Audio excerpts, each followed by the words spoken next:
E aí, gente, quarta-feira. Muito obrigado. Como é que tá aí? Alguém tá cansado? Tô fazendo essa pergunta todo dia, né? Vou falar para vocês. Hoje, falei com a Gabriela. O corpo falou assim, toma banho e deita. Eu falei, não sou bobo. Se eu deitar, já era. Mas estou feliz de estar com vocês aqui mais uma vez. Estamos aí falando sobre os nossos coadjuvantes. E a gente tem falado muito sobre decisões, né? Todos os coadjuvantes que nós falamos aqui, nós sempre estamos trabalhando decisões erradas, decisões certas, aprendendo algumas lições. E eu quero começar com uma frase para você. Presta atenção nessa frase aqui, ó. Você é o pintor da sua vida. Não entregue o pincel a ninguém. Ou seja, as decisões da sua vida, quem é que toma? Você. Não entrega para ninguém. Quem é o autor dessa frase? Um jovem de 17 anos, chamado Zach Anuari. Alguém já ouviu falar em Zach Anuari aqui? Alguém conhece? Zach Anuari, 17 anos. Morador do Afeganistão, modelo, jogador de futebol da seleção sub-17 do Afeganistão e influencer. Um jovem com a vida boa, tranquila. Mas você se lembra o que aconteceu no Afeganistão no ano de 2021? Se lembram? Os Estados Unidos saem e nós temos ali um grupo que toma conta. Lembra? Vai puxando na memória aí. O país virou um caos. Os Estados Unidos retirando as suas forças militares e muita gente entrando nos aviões e fugindo. Mães jogavam bebês, seus filhos, por cima do muro para que soldados pegassem e tentassem salvar os seus filhos, porque o grupo que estava tomando, acho que é o Talibã, eles, primeiro, não respeitavam mulheres, crianças, um grupo extremista. Então, antes dos Estados Unidos tomarem ali e ajudarem, era um país muito complicado. E o último avião que saiu daquele país, ele tinha capacidade para aproximadamente ali 200 pessoas e saiu com mais de 800 pessoas. Tem fotos na internet que você pode puxar aí, você vai ver um monte de gente sentado no chão. Mas quando o avião começou a acelerar para pegar voo, algumas pessoas em desespero se agarraram àquele avião. Alguns se agarraram ao trem de pouso do avião. E quando o avião começa a subir, você vê algumas pessoas caindo. Quando chega nos Estados Unidos, que o avião pousa, o trem de pouso está cheio de pessoas esmagadas. E o Zach Anuari era um desses jovens, uma dessas pessoas. Um jovem que tinha uma vida boa, uma vida tranquila, no momento de desespero, toma uma decisão equivocada e a vida do Zach acaba. Quantas decisões nós tomamos, e a gente está falando sobre isso daqui, que elas impactam a nossa vida de uma maneira assim, impressionante, fora de série. Tem decisões que elas vão nos ajudar, agora tem decisões que elas literalmente destroem a nossa vida para sempre. Isso é muito complicado. Eu queria que você... Hoje a gente vai falar sobre um coadjuvante que só tem 3 palavras na Bíblia sobre ele. Só 3. Só que a gente consegue tirar lições aqui impressionantes sobre esse jovem. Eu quero que você abra a sua Bíblia no livro de 2 Timóteo. Não vou falar o capítulo agora, não. Abre lá no livro de 2 Timóteo, por favor.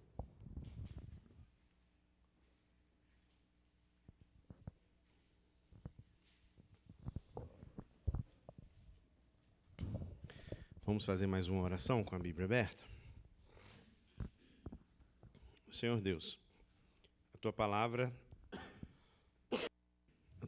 está aberta e, mais uma vez, nós pedimos o teu Espírito Santo ao nosso lado para nos dar entendimento, compreensão e ajuda naquilo que nós precisamos para a nossa vida espiritual.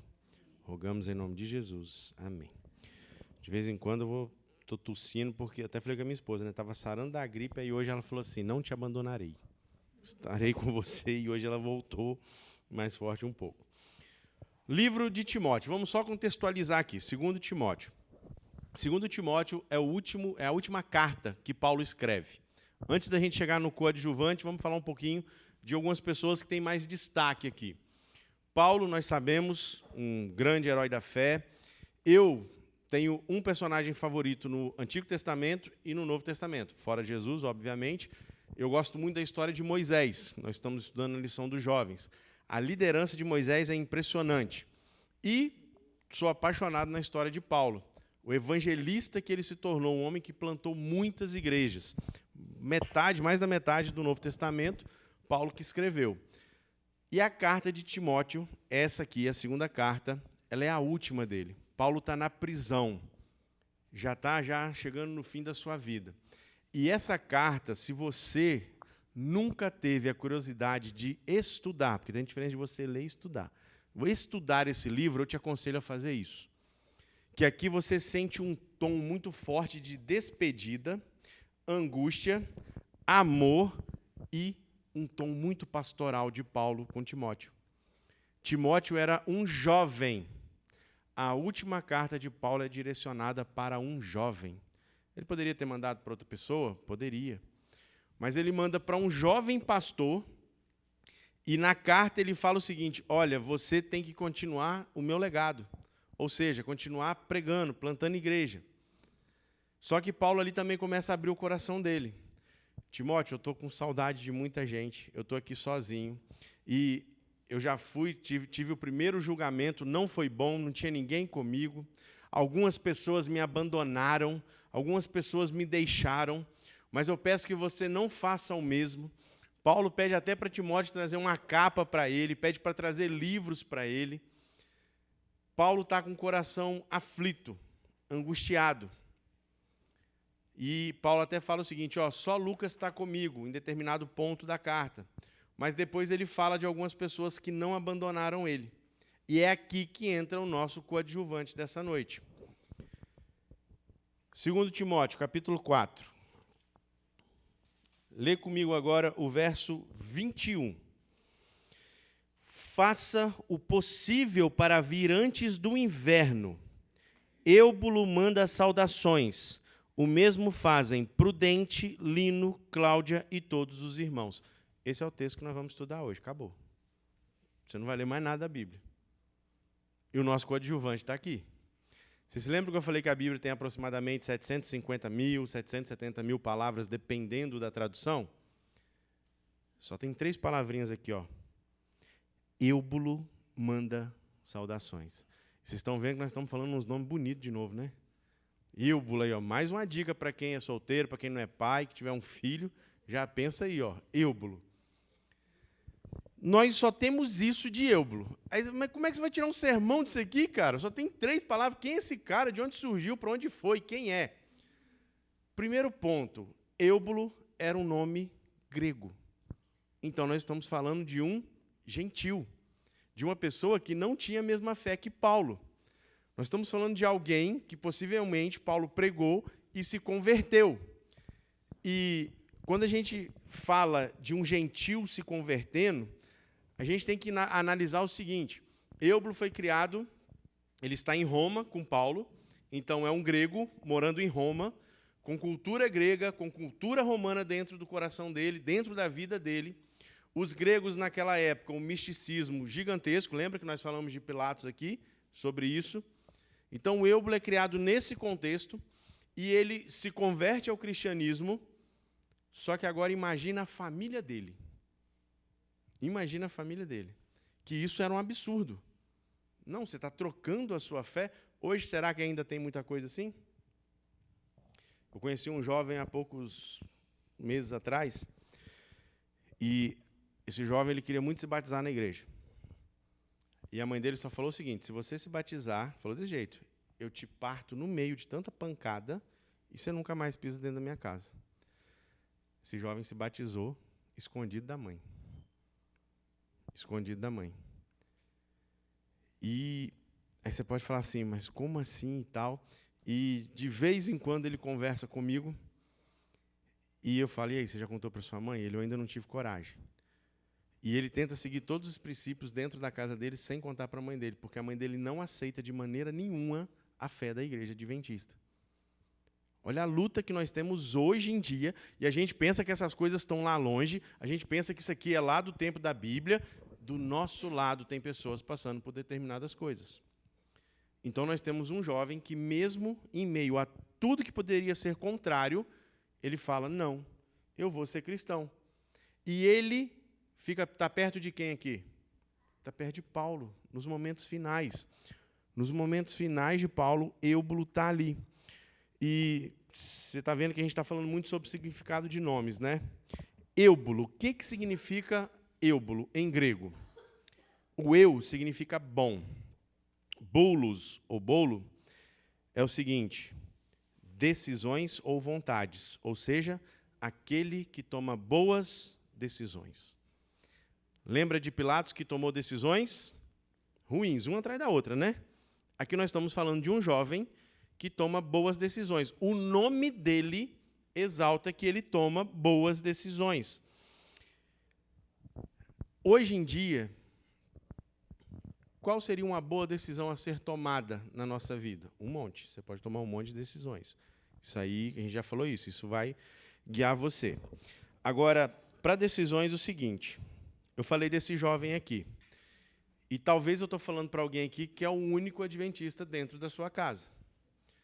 Então, você pode tomar boas decisões para influenciar a sua casa. Só que nós temos o seguinte, lembra que eu comentei que hoje nós temos uma geração cheia de traumas? E muita gente fala o seguinte, não, mas fulano é assim, tadinho, porque ele já passou por isso, isso, isso, isso. Tudo bem, e eu entendo isso perfeitamente. Agora, isso também não pode viver te definindo e você tomando más decisões e se escorando em cima disso. Nós somos responsáveis pelas nossas decisões. O pincel da sua vida está na sua mão. Não transfira as consequências das suas responsabilidades para outras pessoas. E eu vou dar um exemplo muito prático para vocês. O meu pai, ele não é o meu pai, ele é meu padrasto. Ele é um negão desse tamanho assim. Ó. Ele, hoje, está com 73 anos de idade. Quando eu falo padrasto, é só para contextualizar, mas é o meu pai, o meu xodó, o amor da minha vida. Hoje mesmo eu mandei uma mensagem para ele, mostrando uma execução de serviço que os meninos estavam fazendo errado. Eu falei assim, pai, olha isso aqui. Aí ficou quase, mandou um monte de mensagem, que é o que ele ama, é obra. Mas é o xodó da minha vida.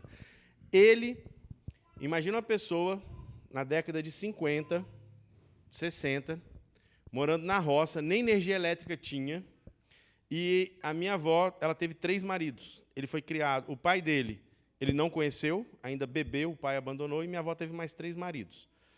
Os 3 padrastos, todos os 3 judiaram muito dele. Para você ter ideia, um dia, quando ele era pequeno, o padrasto dele estava comendo uma jaca. Quem gosta de jaca aqui? Vou orar por você, misericórdia. Brincadeira.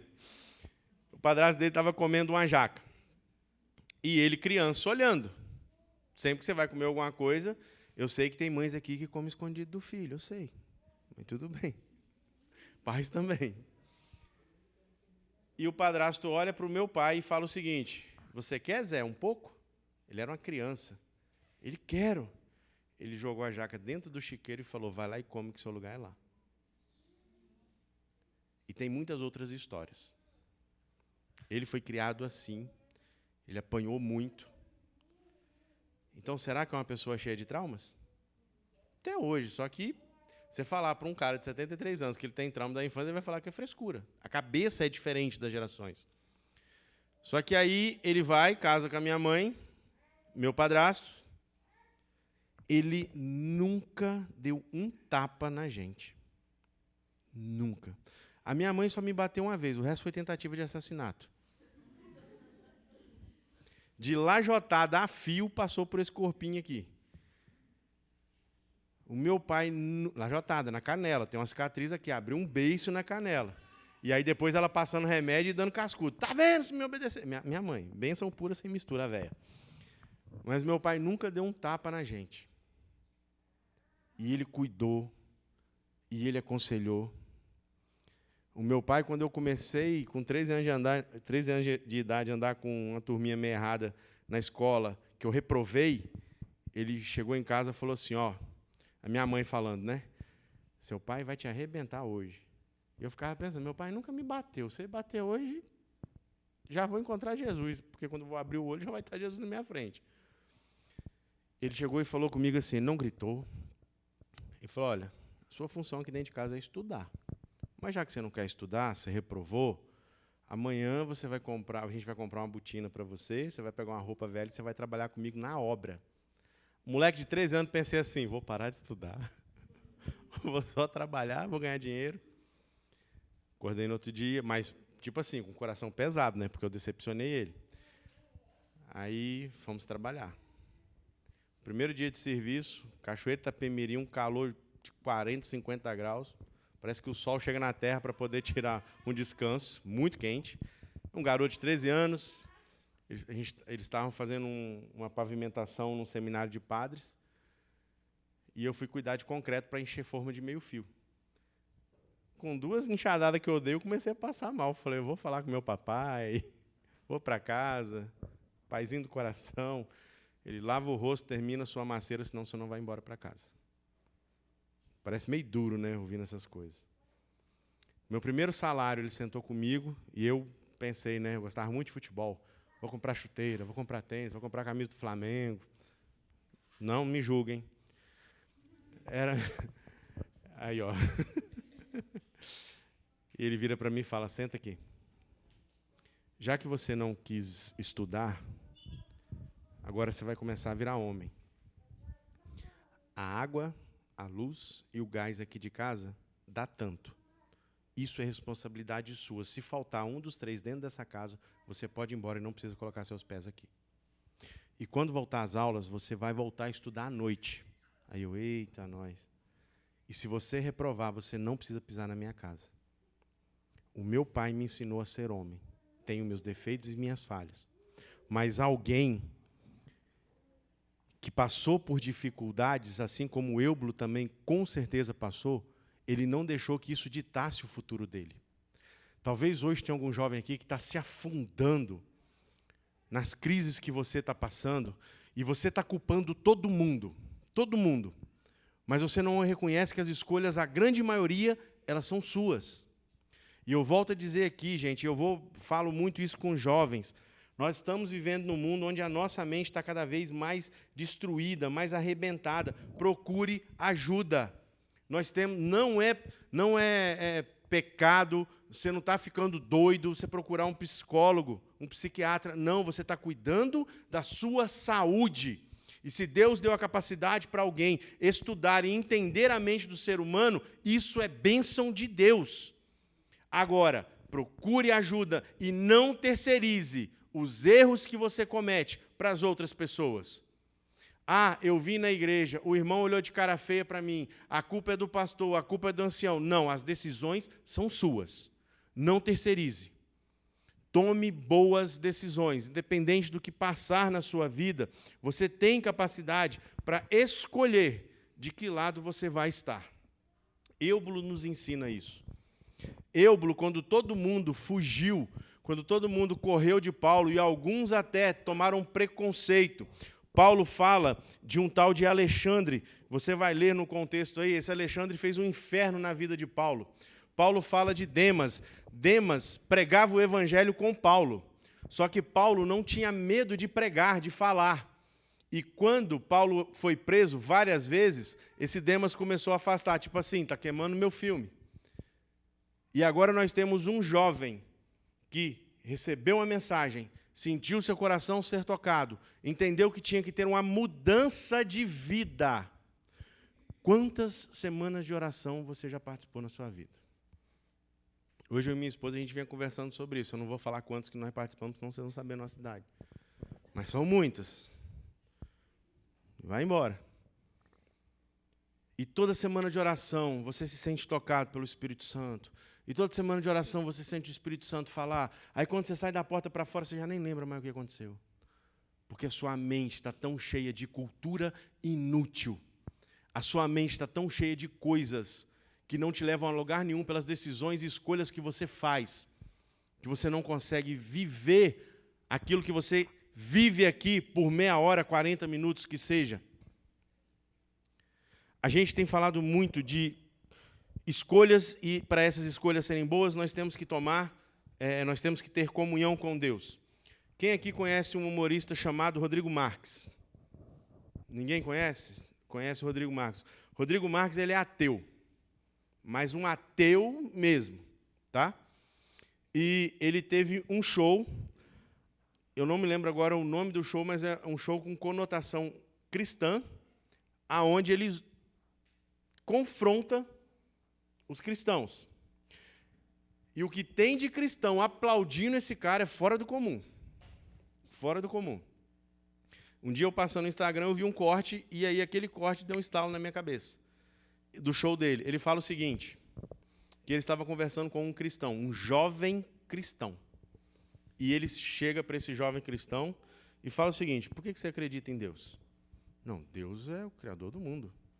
Deus mandou Jesus, Jesus morreu por nós e tal, não sei o quê. Tá, e como é que você sabe disso?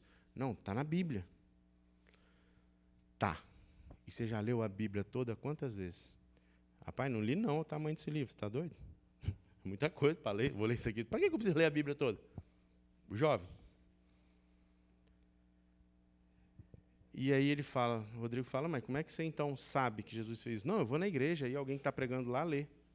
E a conversa foi rodando, e esse Rodrigo fala bem o seguinte, virou para esse jovem e falou assim, cara, você já leu livros de Harry Potter? Li os 7.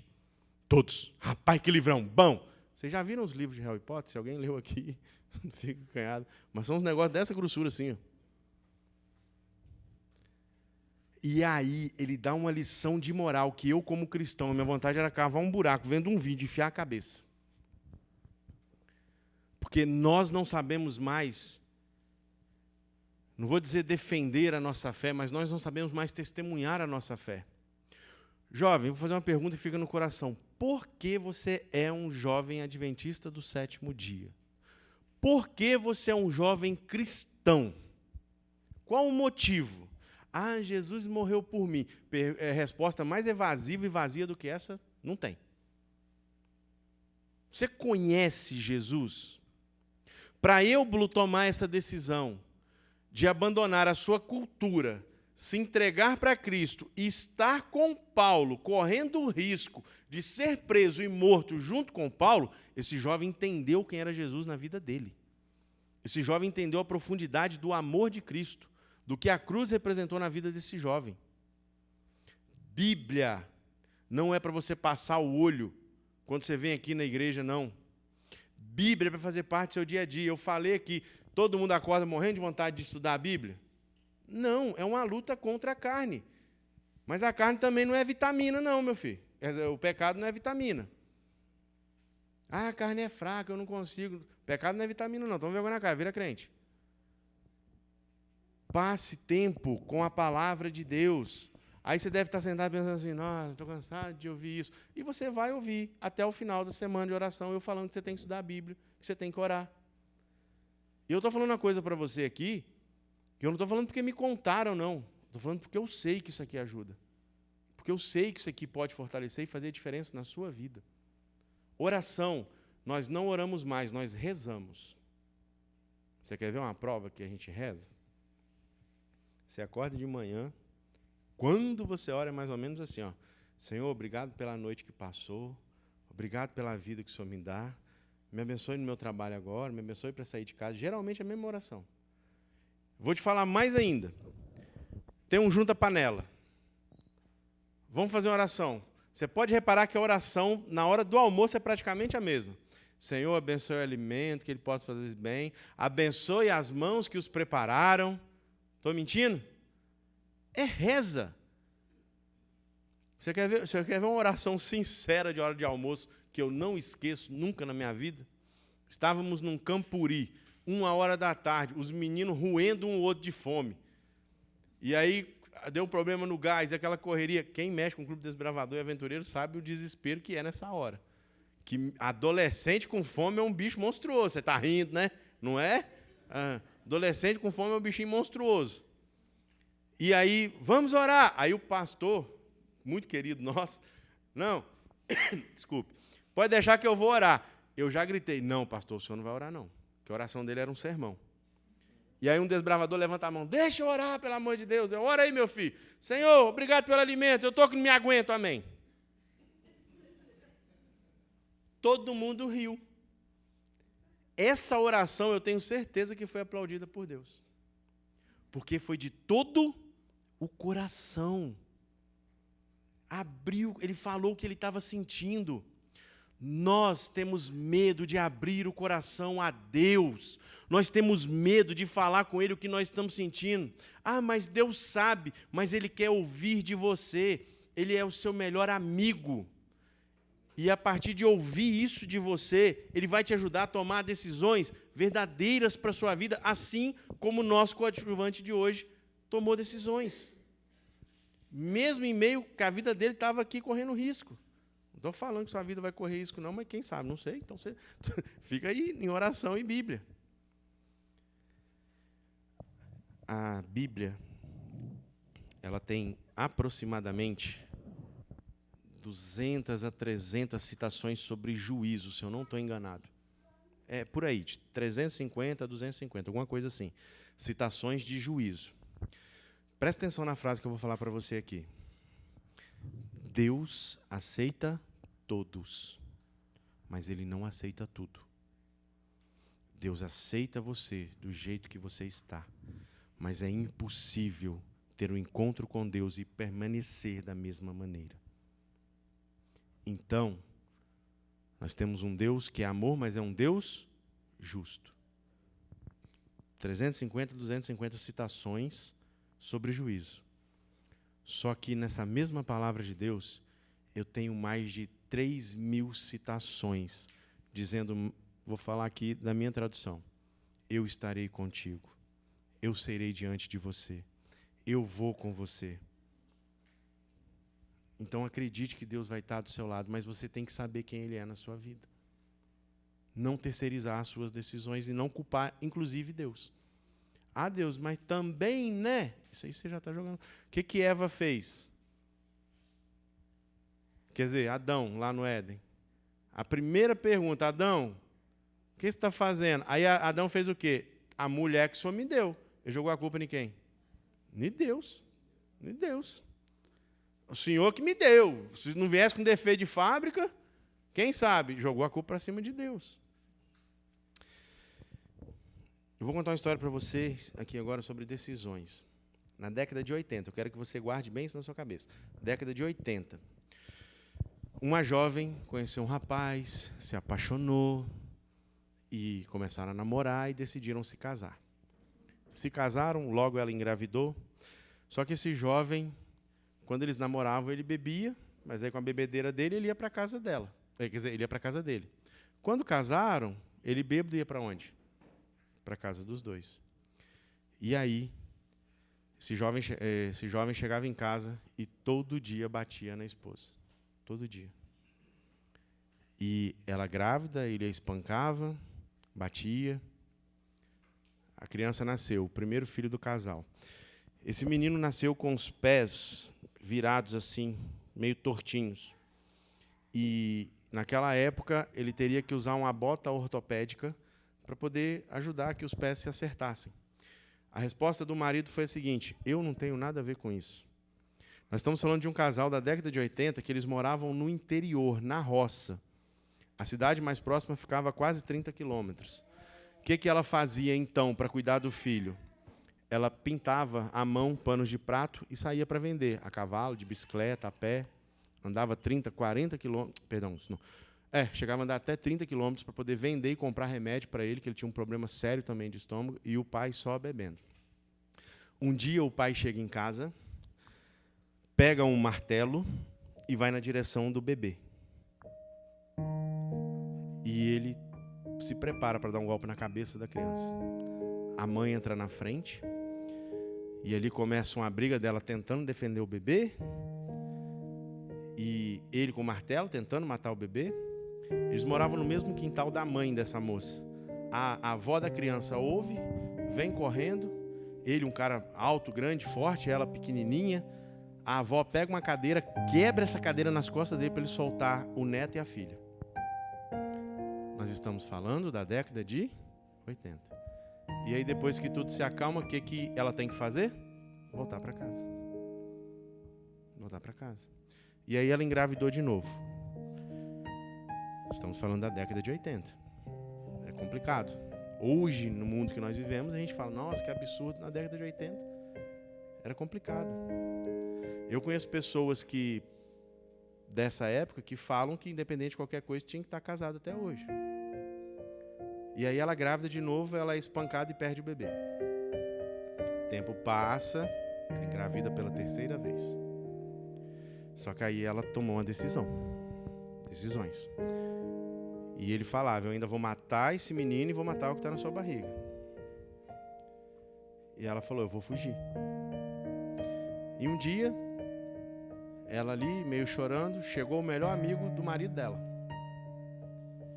E falou o que estava acontecendo. Ela contou a história e falou, eu vou fugir. Isso aqui...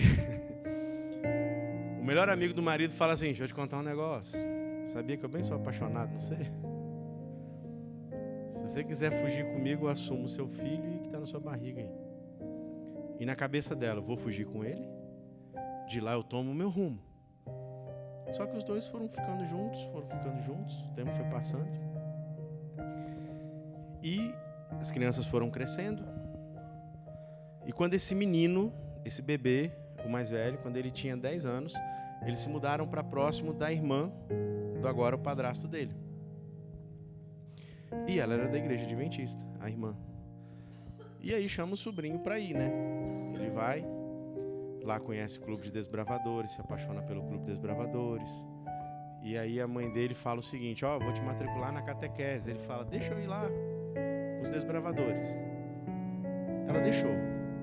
Ele com 10 anos, gostou tanto da igreja e na cabecinha dele ele decidiu, se batizar. O pai e a mãe deixaram ele se batizar. Só que na cabeça da mãe, o menino vai batizar, mas ele tem que continuar vivendo da maneira que eu quero. E por muitas vezes essa mãe só fazia comida com banha de porco. Esse menino não comia, por muitas vezes. No sábado era dia de dar faxina na casa, depois que ele chegava da igreja. E ele tinha que trabalhar o sábado à tarde todinho. Quando conseguia ir para a casa da tia dele, era o paraíso. E o tempo foi passando. E eles tiveram que se mudar para longe, e o apoio dele era essa tia. E ele foi meio que adotado por uma família da igreja, só que era só ele na casa dele. E eu não sei se estou falando para algum jovem aqui, que é só você na sua casa, e as lutas são grandes, são difíceis. Esse menino, ele conheceu uma menina que não era da igreja. Aqui eu vou abrir um outro parêntese. Cuidado com o jugo desigual. Existem exceções, existem. Mas namoro não é trabalho missionário. Ah, eu vou converter ele.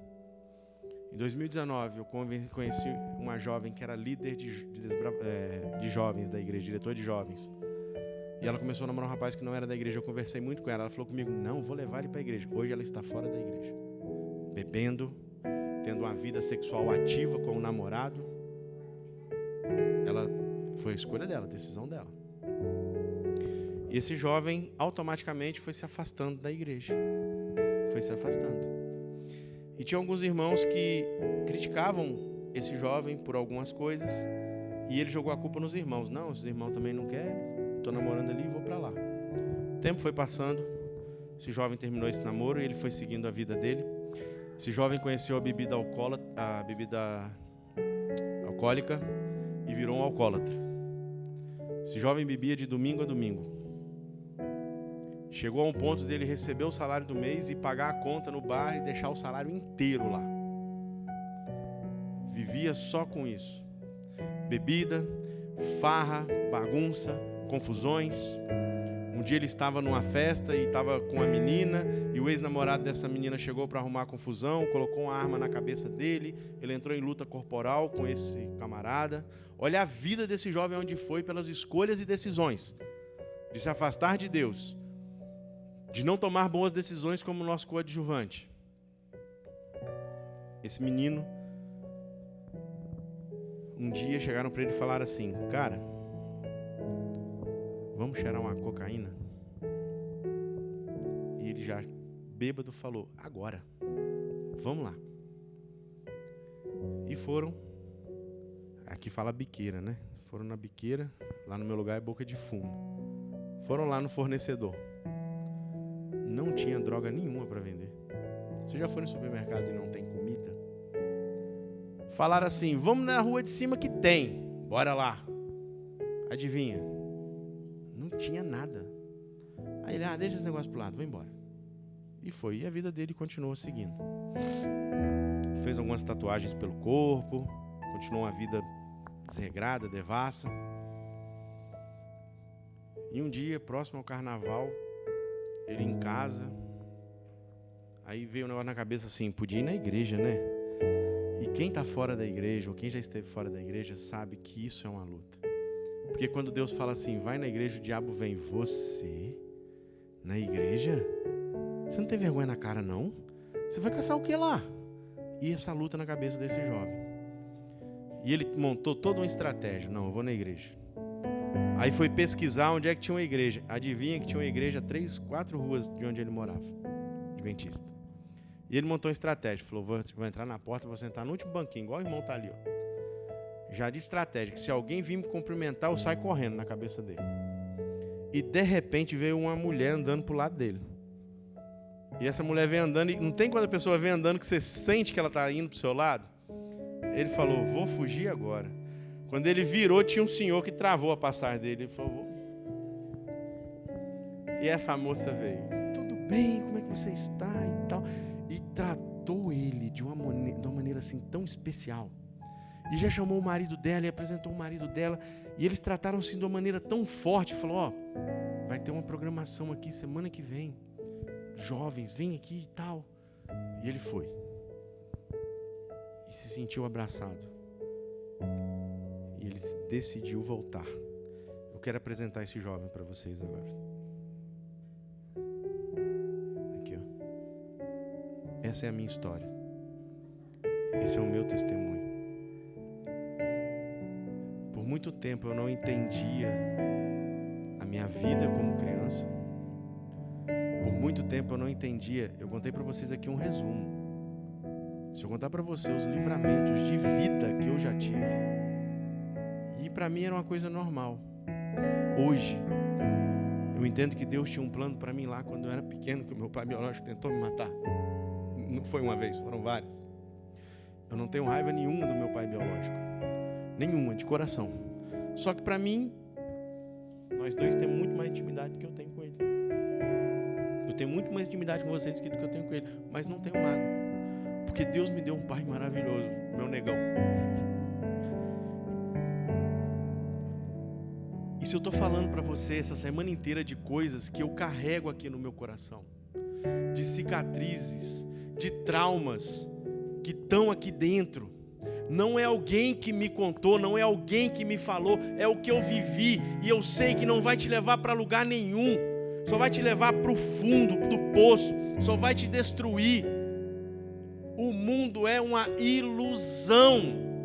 E volto a dizer, não me contaram, eu sei. Eu tenho propriedade no que eu estou falando.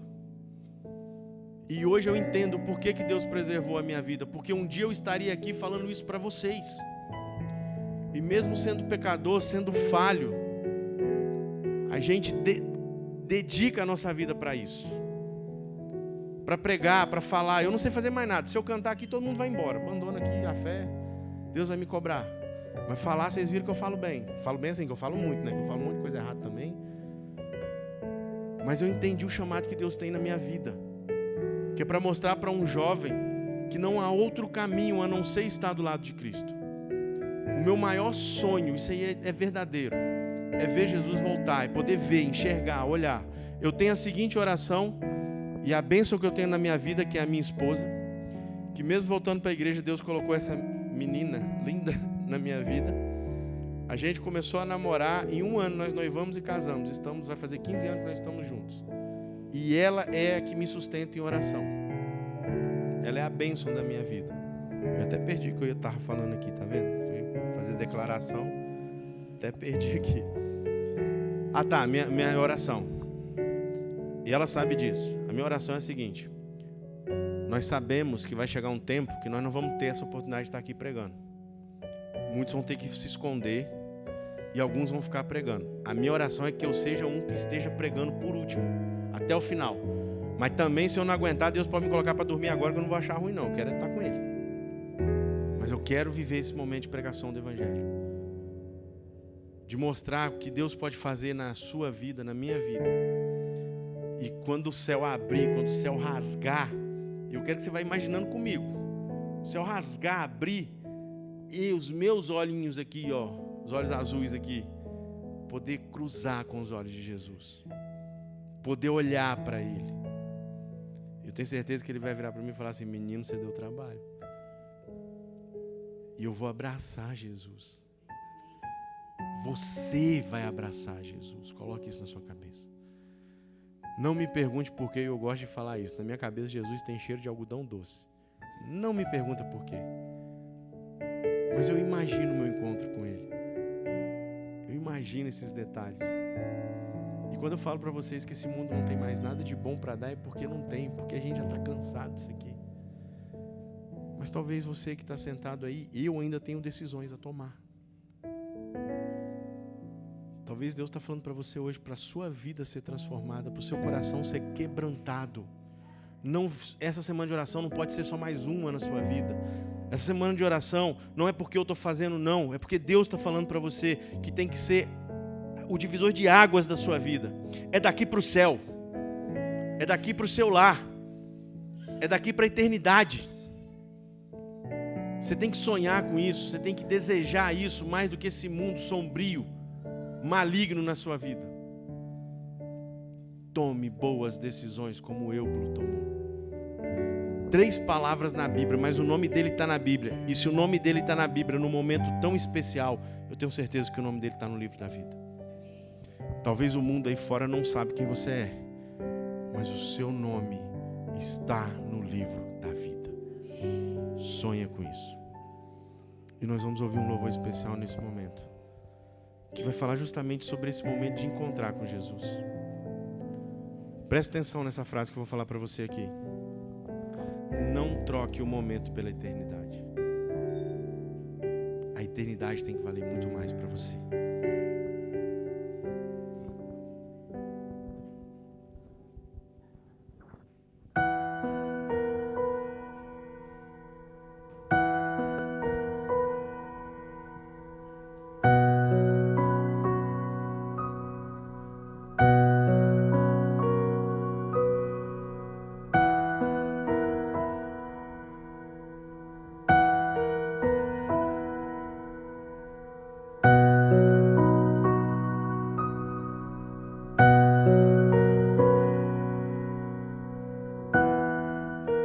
Sonho com o dia em que a dor não existirá.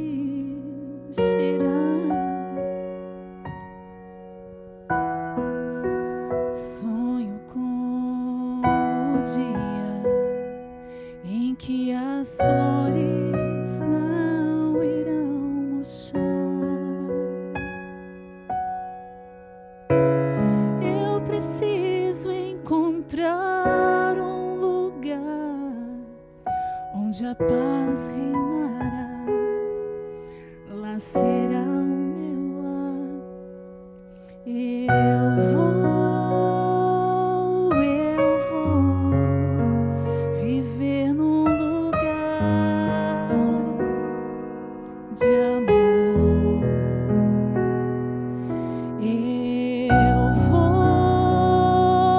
Eu vou viver com Jesus. A esperança para um mundo sem luz.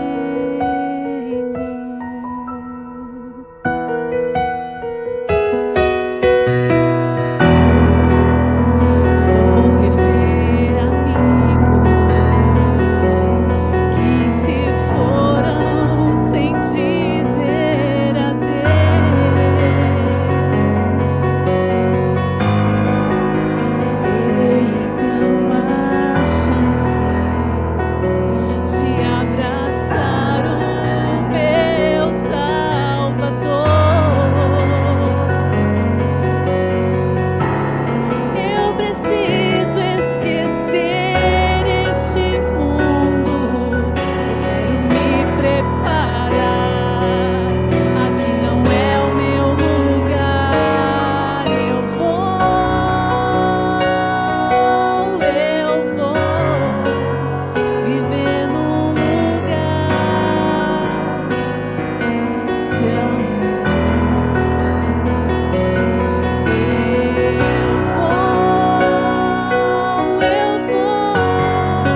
Acredita nessa esperança?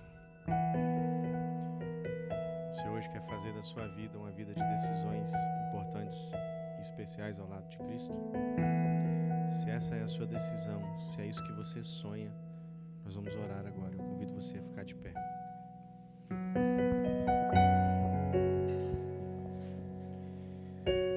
Senhor Jesus, aprendemos hoje com mais um coadjuvante, um jovem que só 3 palavras na Bíblia nos trouxeram lições aqui para a eternidade, ó Pai. E hoje o que eu quero pedir, clamar aqui ao Senhor, é que nós possamos quebrantar o nosso coração verdadeiramente. Que nós possamos realmente entender a necessidade da Bíblia, da oração, a necessidade do Senhor na nossa vida. Que as decisões que nós tomamos, essas decisões têm que nos levar para o reino dos céus. E talvez tenha alguém aqui hoje, Pai, que está com o coração destruído, que está triste, que está magoado, que quer transferir às vezes as consequências das suas decisões para outras pessoas, mas que nós possamos entender que os responsáveis somos nós. O pincel da nossa vida está na nossa mão, mas nós queremos te convidar para o Senhor pintar essa vida junto conosco. Nós não queremos ser mais uma nota de rodapé na história dos outros. Nós queremos escrever a nossa própria história ao lado do Senhor Jesus. E nos ajude quanto a isso. Eu te peço agora a proteção para irmos para as nossas casas. Te peço a proteção para o dia de amanhã. E também peço que pela tua misericórdia possamos estar aqui amanhã para ouvir um pouco mais daquilo que o Senhor tem para a nossa vida.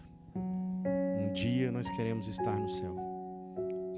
E como foi aqui, ó Deus, de maneira tão linda, cantado, mostrado, o céu deve ser a nossa esperança, o nosso sonho. Possamos sair daqui com isso no coração. O céu é logo ali. Nós agradecemos em nome de Jesus.